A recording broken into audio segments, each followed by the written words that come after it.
Hello students, तो चलिए आज हम लोग शुरू करते हैं क्लास 9 का एक एकदम नया चैप्टर जो कि है चैप्टर नंबर 1 नंबर सिस्टम। तो सबसे पहले आप लोगों के दिमाग में आ रहा होगा कि नंबर सिस्टम क्या होता है। तो नंबर सिस्टम के अंदर हम लोग क्या पढ़ेंगे ना कि टाइप्स ऑफ नंबर्स क्या होते हैं, नंबर्स कितने प्रकार के होते हैं। तो हम लोग मतलब आप लोग तो बचपन में सीखे होंगे ना कि नंबर्स में बहुत टाइप के नंबर होते हैं, जैसे काउंटिंग नंबर होता है, होल नंबर्स होता है, नेचुरल नंबर्स होता है। तो उसको हम लोग क्या करते हैं, फटाक से एक इंट्रोडक्शन पार्ट बना लेते हैं। उसके बाद हम लोग एक्सरसाइज का क्वेश्चन सॉल्व करेंगे। तो सबसे पहला जो हमारा नंबर होता है वो होता है नेचुरल नंबर्स। तो नेचुरल नंबर्स क्या होता है, तो जितने भी काउंटिंग नंबर्स होते हैं ना हमारे पास, तो हम लोग इसको क्या लिख सकते हैं कि counting numbers from 1 to infinity. हमारे पास जो काउंटिंग नंबर्स होते हैं वो 1 टू इन्फिनिटी होता है, उसी को हम लोग क्या बोलते हैं, तो नेचुरल नंबर्स बोलते हैं। तो इसके एग्जांपल में आप लोग कोई भी नंबर ले सकते हैं, 1, 1000, 1 लाख, ऐसे करके आप लोग इन्फिनिटी तक कोई भी नंबर ले सकते हैं। अब हमारे पास आता है सेकेंड टाइप का नंबर जो कि होता है होल नंबर। तो सेकेंड टाइप का नंबर क्या है हमारा, होल नंबर। तो अब आपके दिमाग में आ रहा होगा कि होल नंबर क्या होता है। तो देखिए, होल नंबर भी काउंटिंग नंबर्स होते हैं, लेकिन इसमें सिर्फ एक डिफरेंस है कि नेचुरल नंबर में 1 से शुरुआत की जाती है, लेकिन होल नंबर्स में हमारी शुरुआत 0 से होती है। तो होल नंबर्स में हम लोग लिखेंगे counting numbers from 0 to infinity. 0 का इन्वेंशन भी तो इंडिया में होता ना, आर्यभट्टा ने किया था।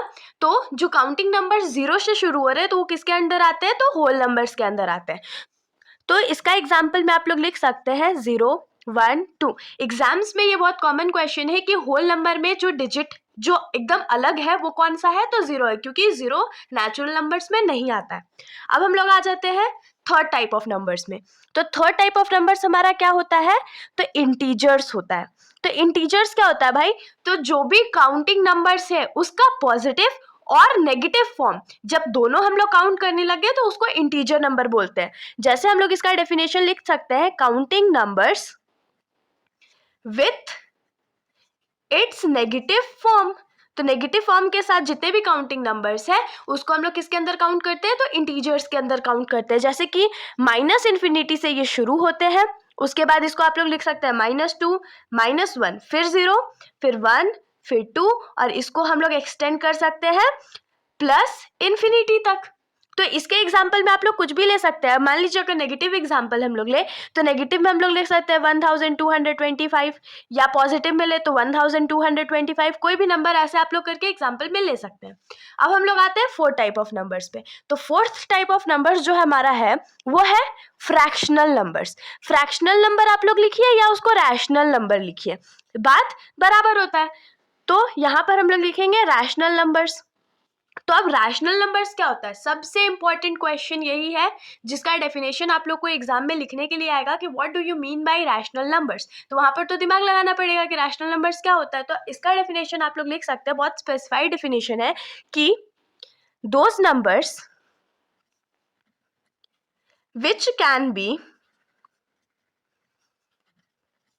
written in the form of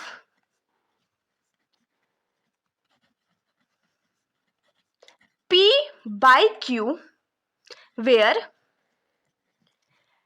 P and Q are integers and Q is not equal to 0 are rational numbers. तो इससे हम लोग क्या समझ सकते हैं कि कोई भी ऐसा नंबर जिसको हम लोग P बाई Q के फॉर्म में लिख सकते हैं। तो P बाई Q के फॉर्म में लिखना का क्या मतलब होता है, तो P एक हमारा नंबर होगा, कोई भी काउंटिंग नंबर आप ले सकते हैं, इनफैक्ट 0 भी ले सकते हैं। Q भी एक नंबर होगा और P और जो Q है वो इंटीजर्स होंगे, मतलब प्लस भी हो सकता है, माइनस भी हो सकता है, 0 भी हो सकता है। लेकिन एक कंडीशन क्या है कि Q जो है वो 0 के बराबर नहीं होना चाहिए, तभी वो एक रैशनल नंबर होगा। तो जैसे इसका एग्जाम्पल में हम लोग क्या देख सकते हैं ना, मान लीजिए मैंने एक नंबर लिया 2/3। तो देखिए 2 भी एक इंटीजर है, 3 भी एक इंटीजर है, और Q जो है हमारा, मतलब कि यहाँ पर 3 जो है वो जीरो के इक्वल तो नहीं है, तो ये हमारा क्या हो गया, तो रैशनल नंबर हो गया। वहीं अगर मान लीजिए हम एक नंबर लेते हैं 1/0, तो क्या ये रैशनल नंबर होगा, तो नहीं, ये रैशनल नंबर नहीं होगा। क्यों? क्योंकि यहाँ पर q जो है वो इक्वल टू 0 है, और हम लोग का कंडीशन क्या था कि q कभी भी 0 के इक्वल नहीं होना चाहिए। तो आप लोग क्लियरली इसको क्या बोल सकते हो कि नहीं, 1/0 is not a rational number because q is equals to 0 है यहाँ पर। अब हम लोग आ जाते हैं अपने लास्ट टाइप ऑफ नंबर्स पे, जो कि होगा हमारा इररैशनल नंबर्स। तो इररैशनल नंबर के बारे में तो आप लोग को ज्यादा इसमें नहीं पढ़ना है, लेकिन अगर आप लोग को टू द पॉइंट डेफिनेशन कोई पूछ ले तो आप लोग बोल सकते हो कि those numbers which can not be written in the form of p/q are called as irrational numbers. तो हम लोग इसको थोड़ा सा डेफिनेशन में लिख लेते हैं। तो those numbers which can not be written